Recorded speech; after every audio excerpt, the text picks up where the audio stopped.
Narito ang chikang hindi nyo dapat palampasin. Heart Evangelista, bumigay ang katawan sa sobrang pagod. Para sa mga detalye, isinugod sa ospital ang aktres at global fashion icon na si Heart Evangelista.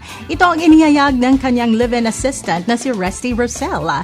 Sa kanyang Instagram stories, ibinahagi ng longtime assistant ni Heart ang mga picture na makikitang nakahiga sa hospital bed ang aktres na may nakakabit ng iba't ibang medical equipment.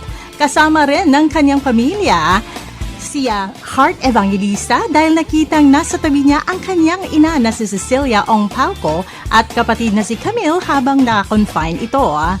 Hindi binanggit kung ano ang mismong kondisyon ni Heart pero ayon kay Resty, dahil ito sa matinding pagkapagod bunsod umano ng walang tigil na pagtatrabaho.